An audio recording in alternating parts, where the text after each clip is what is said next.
नमस्कार, मी गिरिजा तुम्हा सगळ्यांचं मनपूर्वक स्वागत करते आपल्या जिव्हाळ्याच्या कार्यक्रमात, ज्याचं नाव आहे स्पर्श वात्सल्याचा. Special partner Jagannath Gangaram Pednekar jewellers. आज आपण आलो आहोत कांदिवली मधल्या चारकोप परिसरात, जिथे आपण साजरं करणार आहोत दोन्ही कुटुंबांमधलं पहिलं बालपण. चला तर मग भेटूया छोटूशा वेदिकाला आणि बोडके कुटुंबियांना. स्पर्श सुखाचा बालपणाचा अनुभव चला आता. स्पर्श वात्सल्याचा स्पर्श वात्सल्याचा स्पर्श वात्सल्याचा.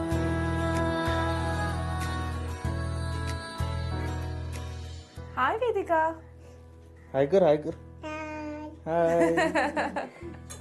चला, माझी आणि वेदिकाची हळूहळू मैत्री होते, तोपर्यंत जाणून घेऊया हे सगळे तिचे गुण आहेत. तुमच्यापासून सुरुवात करूया. नमस्कार, मी वैशाली बोडके, वेदिकाची आई.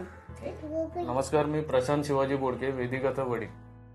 मी माधव कुटे, वेदिकाचे आजोबा आहे मी. ओके. नमस्कार, मी कल्पना कुटे, वेदिकाच्या मम्मीची मम्मी. मी वेदिकाची आजी आई, वडिलांची आई. ओके. माझं नाव शिवाजी त्र्यंबक बोडके. मी वेदिकाचे आजोबा आहे. आजोबा. ओके. चला, सगळ्यांची छान ओळख झाली आहे. आता वेदिकाच्या आई बाबांची गप्पा मारूया. Love marriage, arrange marriage? Arrange marriage. Okay. आणि लग्नानंतर किती वर्षांनी जन्म झाला वेदिकाचा? 1 वर्षात. असं काही ठरवलं होतं, लवकर होऊ द्यायचं, थांबायचं? नाही, असं काय नाही. प्लॅन काही असं केलं नाही. नव्हतं. Okay, great. आणि आता वेदिका किती महिन्यांची आहे? आता 1.5 वर्षाची. 1.5 वर्षाची आहे. काय गमती जमती करते? तिला नवीन नवीन माणसाला भेटायला खूप आवडतं. त्यांच्याबरोबर इंटरॅक्शन तिचं खूप चांगलं आहे. ती नक्कल पण खूप चांगली करते. हो. जसा समोरचा माणूस बोलतोय किंवा त्याची जी काही ऍक्शन असेल ती त्याची ऍक्शन फटकन ती आपल्या ह्याच्यात करून घेते. वेदिका, तू दाखवशील का मला नक्कल करून? वेदा कशी लढते? अशी लढते. आणि आजोबा कसे खोकतात? आबा कसे खोकतात? आणि वेदा हसते कशी? अशी एवढी खोकते. आणि आजी रडते कशी? अरे वा वेदा, खूप छान नकला करतेस ग तू घरातल्या सगळ्यांच्या. थँक्यू बोल. कमाल. थँक्यू बोल बाळा. You welcome. कसं सांगितलं गुड न्यूज बद्दल सगळ्यांना? यांना कसं सांगितलं पहिल्यांदा? यांना मी आधी सांगितलंच नाही, आईंना सांगितलं. आम्ही दोघे गेलेलो चेकअपला. ओके. आई म्हणजे सासू? सासू. तर हे कामावरती गेलेले. मग मी काय यांना फोन नाही केला, पण बोलली घरी आल्यावर त्यांना सरप्राईज देऊया. बर. तर मग ते घरी आल्यावर मी सांगितलं, तरी अक्षरशः नाचायलाच लागले. अरे वा, खूप आनंद झाला त्यांना. त्याच्या पुढचा प्रवास कसा होता मग? प्रेग्नन्सीचे दिवस कसे गेले? डोहाळे लागले होते का? हो, खूप छान गेले ते दिवस. आणि सगळ्यांकडनं लाड पुरवून घ्यायला खूपच मजा आली. काय डोहाळे लागले होते? आंबट वगैरे खाण्याचे, जास्त तिखट. बर. मग काय काय खायचं? जास्त करून पाणीपुरी खायची मी. आणि डिलिव्हरीच्या वेळेला काय प्रसंग होता? गडबड झाली का? धावपळ झाली का? नाही, एवढे काय नाही. डिलिव्हरीला मी आईकडे गेलेली माहेरी. तर रात्री 2-2:30च्या दरम्यान मला पेन व्हायला लागलं. तर आईला सांगितलं मी की मला दुखतंय. तर ती बोलली थांब जरा वेळ. तर मग ती उठली आणि तयारी केली डॉक्टरकडे जाण्याची. तर ती बोलली पप्पांना सांगते मी थोड्या वेळाने. सगळे झोपलेले. तर मग तिने सांगितलं आणि गाडी वगैरे आणली. आणि हे आलेले तेव्हा डिलिव्हरीच्या 1 दिवस आधी आलेले. आलेच होते? हो. अरे वा. तर मग यांना कोणी सांगितलं नाही, झोपलेले. आणि सकाळी उठल्यावर मग मला आई बोलली की तू थोडं खाऊन घे, काहीतरी पाहिजे पोटात. तर मग लग्नाची पुरी होती, तिने मला खायला दिली. आणि उठले. हे बोलता एवढ्या सकाळी काय खाते म्हणे तू? उठल्या मी बोलली मला भूक लागली. मी सांगितलंच नाही काय ते. मला कळूनच नाही दिलं. मी ऍक्च्युली कोणीच नाही सांगितलं. मला कोणी काहीच कळून नाही. विसरले यांना सांगायला. विसरले, आम्ही सांगितलंच नाही त्यांना. माझं असं केलं. सांगितलं. मग ही काय बोलली, सगळे हसत होते, आई पण हसत होत्या. मी म्हणलं ठीक आहे. मी गेलो फ्रेश व्हायला. फ्रेश होऊन येतोय तेवढ्यात बघतोय पूर्ण घरात सुमसाम. फक्त माझा एक मोठा मेहुणा तो घरात होता. मी त्याला विचारलं काय आलं रे? गेले ते सगळे हॉस्पिटलला. त्याला ठेवलेलं यांना घेऊन येण्यासाठी. मी मेहुण्याला बोललो आत्ताच्या आत्ता गाडी काढ, मला जायचं हॉस्पिटलला. मेहुणा मुद्दामून मला हे करतोय, दाजी थांबा ना, आपण आंघोळ बिंगोळ करूया, आरामात जाऊया. आणि मला इकडे आवरेना झालंय की ती गेली पुढे आणि मी इकडे थांबून काय करू. मी शेवटी त्याला बोललो आता मी तुझं दाजी बोलतोय, आत्ताच्या आत्ता गाडी काढ, मला जायचं हॉस्पिटल. बेसिकली दमदाटी केल्याशिवाय काही आयुष्यात घडत नाही. सकाळी 6 वाजताच्या दरम्यान ऍडमिट केलं तर डॉक्टर बोलला आपण थोडा वेळ देऊया. 12:30-1 झाले, त्याच्यानंतर अजून थोडा वेळ दिला. मग नंतर डॉक्टर येऊन आम्हाला बोलले, अण्णांना आणि मला, की आता जास्त वेळ झालेली आहे तर आपल्याला आता पुढची स्टेप हे करावी लागेल. तर मग मी पहिल्या डॉक्टरांना बोललो तुम्हाला जे योग्य वाटतंय तो स्टेप घ्या आणि मला दोन्ही सेफ पाहिजे. दोन्ही सेफ पाहिजे बोलल्यावर डॉक्टर पण हिला आत घेऊन गेले आणि बरोबर 4:30 जो आवाज आलेला आहे आणि मला फक्त नर्स येऊन बाहेर एवढंच बोलली मुलगी झाली. मला माझा तो आनंद कंट्रोल होत नव्हता. मला जे पाहिजे होतं आणि माझी जी इच्छा होती तेच माझ्या हातात आलेलं. देवाने मला तेच गिफ्ट दिलेलं की ज्याची मला सर्वात जास्त गरज होती. नाव कसं काय ठेवलं, कोणी ठेवलं? मीच ठेवलं. ओके. मग मला आवडलेलं मग मी ठेवलं ते. नाही अशी ती गोष्ट आहे, बाबांकडे गोष्ट आहे. बोला. माझं नाव काय? वैशाली. माझ्या मुलीचं नाव काय? वीज पाहिजे. तसं काही नाहीये. तसंच होतं. पप्पांनी 3-4 नावं सांगितलेली पण पप्पांचं एकही नाव नको होतं. मला वेदिकाच पाहिजे. वी. कमाल. मला तुमची स्ट्रॅटेजी खूप पटते. ते दमदाटी करता, तुम्ही गपचूप सगळं स्वतःच्या मनासारखं करून घेता. कमाल. याला म्हणतात हुशार. आता काही झटपट प्रश्न विचारते, त्याची उत्तर द्यायची. बाबा तुम्हाला हा प्रश्न आहे, वेदिका जेव्हा जन्माला आली तेव्हा तिचं वजन काय होतं? 2.700 ग्राम. हे उत्तर बरीच लोक बरोबर देत नाही. तुम्हालाच पुढचा प्रश्न आहे. काय वाटतं आई, वेदिका कोणासारखी दिसते? तुमच्यासारखी? पप्पांसारखी. हो, तुम्हाला कोणाचं वाटतं? वागते कोणासारखी? आणि सेम पप्पांसारखीच आहे. त्याच्यामध्ये एक असं होतं. वेदिकाने बोललेला पहिला शब्द कुठला होता? बाबा. हो. अरे नाही वा. बाबा नाही, दादा. बाबा बोललेली. दादा. बाबा बोललेली. दादा. बाबा बोललेली ना. दादा. बाबा बोललेली ना. बाबा. अच्छा ठीक आहे. हो बाबा बोललेली. बाबा म्हटलं की दादा म्हटलं, हा प्रश्न अजून तसाच आहे. त्याबद्दल आपण नंतर चर्चा करणार आहोत. पण आता वेदिकाच्या नावाचा एक छानसा उखाणा घ्या. आम्हा दोघांचं प्रेम बहरत राहू दे सदा, त्याच प्रेमाची निशाणी बनून आली आमची वेदा. आज आपण आहोत छोटूच्या वेदिकाच्या घरी आणि आता तिच्या दोन्ही आज्या माझ्यासमोर बसल्या आहेत. त्यांना जरा प्रश्न विचारूयात. कसं वाटतं नात, ती कशी छान छान मिमिक्री करते तुमची? कौतुकाची. काय सांगाल तिच्याबद्दल? म्हणजे फार लाडकी आहे आणि आमच्या घरात मुली नाही आहे आणि ती पहिलीच आहे. ओके. मग गुड न्यूज सांगितली सुनबाईंनी, तुम्हीच गेला तर बरोबर दवाखान्यात. काय वाटलं मग? फार आनंद झालेला. खूप वाट नाही बघायला लावली लग्नानंतर. ना. आणि तुम्हाला फोन करून सांगितलं? हो, दवाखान्यातून आल्यानंतर त्यांनी मला पहिला फोन केला. ते मला बोलले ताई असं असं आहे. म्हणले बरे, मला पण 1 वर्षातच मुलगा झाला, तुला पण 1 वर्षाच्या आतच. अरे वा. मग आनंद झाला. खूपच आनंद झाला. ओके. आणि बाबांची काय? आई वडिलांची अपेक्षा एवढीच असते, लग्न झाल्यानंतर नातूचं तोंड बघण्याची. आजोबांची काय प्रतिक्रिया होती?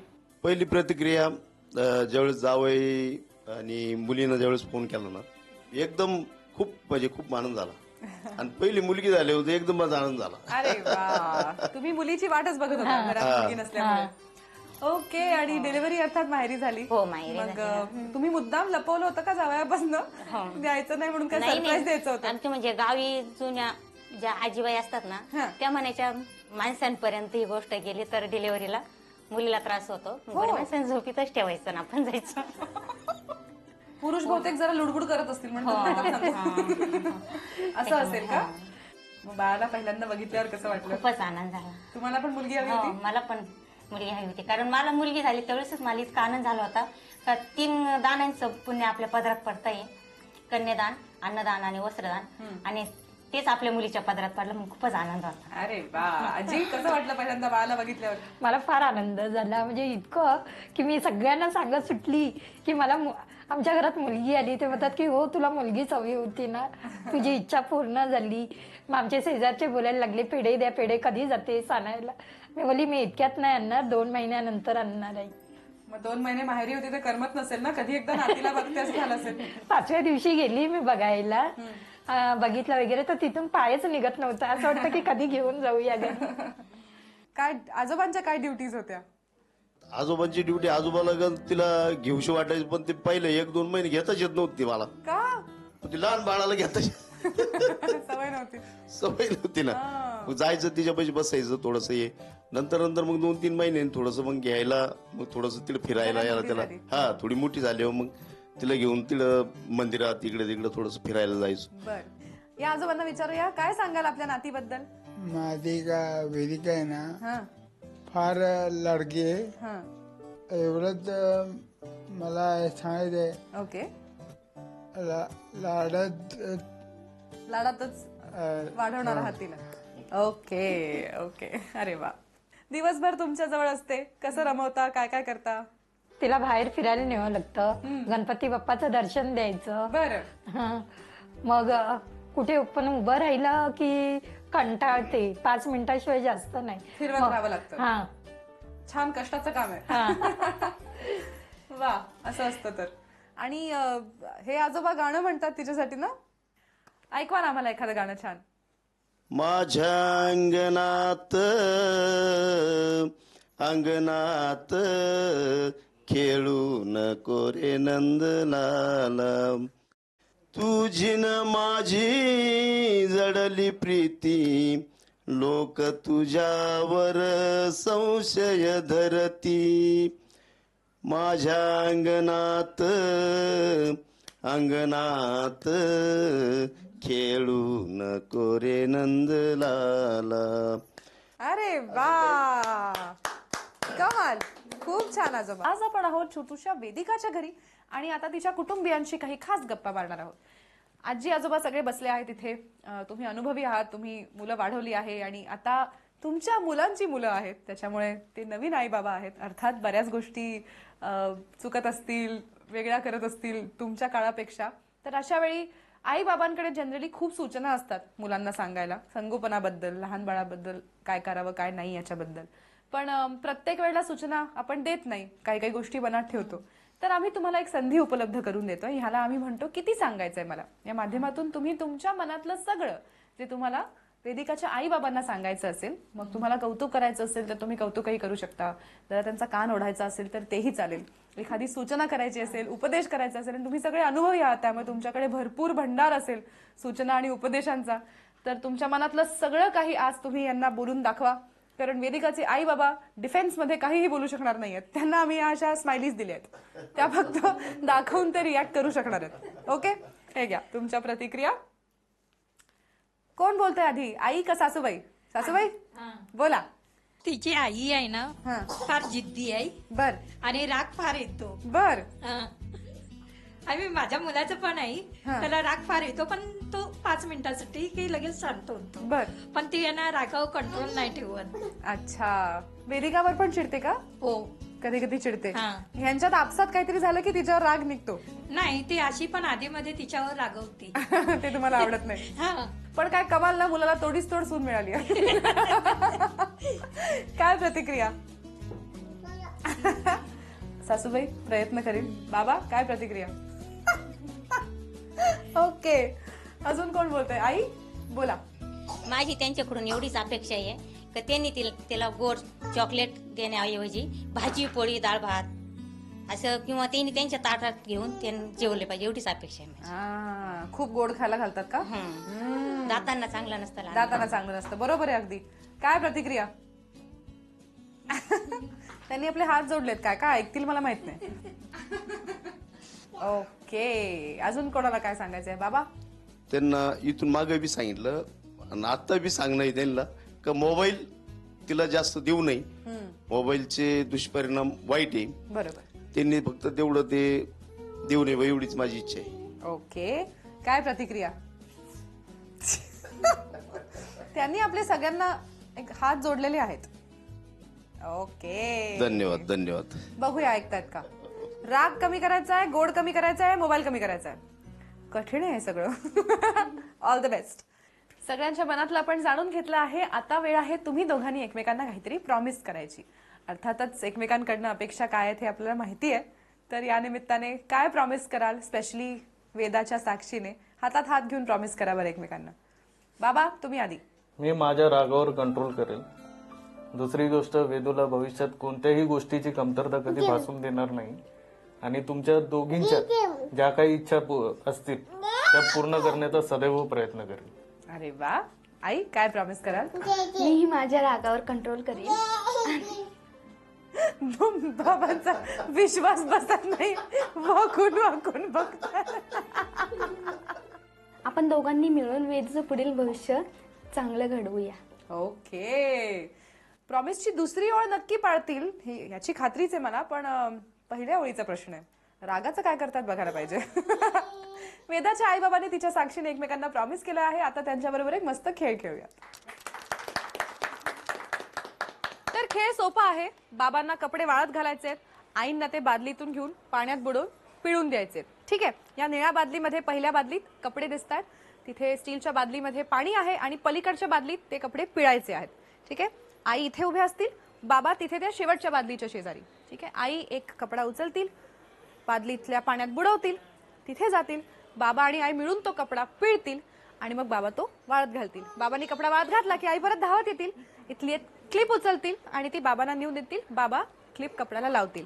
कपड्याला लावलेल्या क्लिप सकट एक कपडा मोजला जाईल. ठीक आहे. क्लिप लावल्याशिवाय तो मोजला जाणार नाही.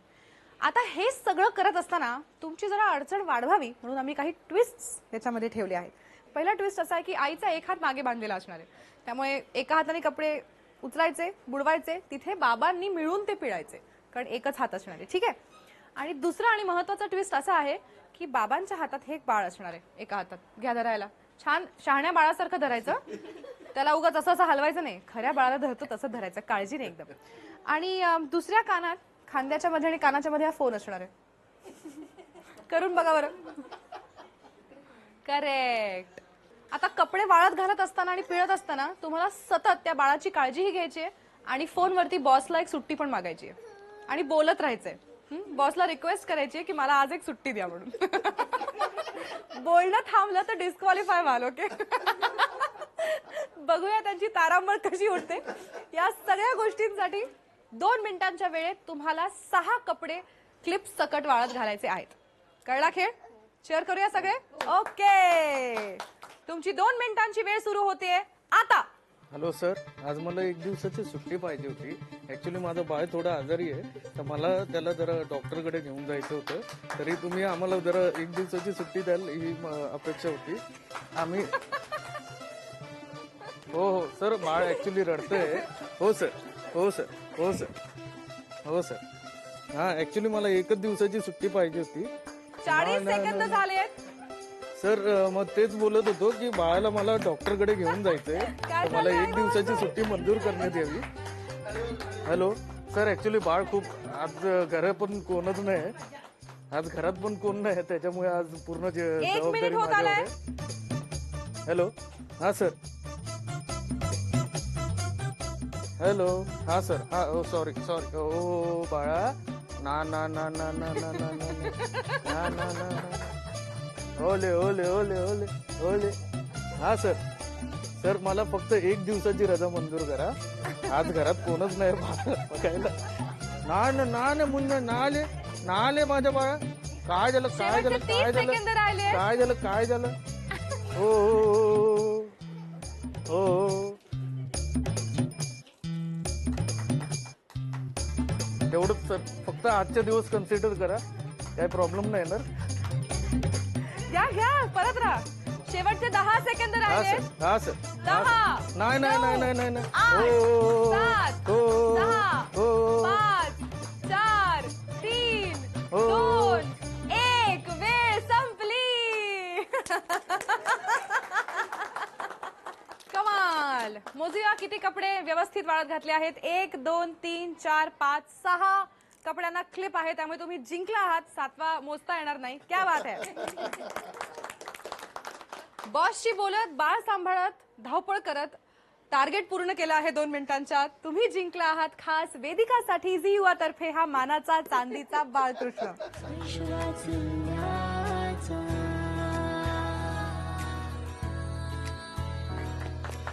छोटूच्या वेदिकाला आणि बोडके कुटुंबियांना आज आपण भेटलो. आशा आहे तुम्हाला आजचा भाग आवडला असेल. असंच एक नवं बालपण साजरं करणार आहोत पुढच्या भागात आपल्या जिव्हाळ्याच्या कार्यक्रमात, ज्याचं नाव आहे स्पर्श वात्सल्याचा. Special partner Jagannath Gangaram Pednekar jewellers.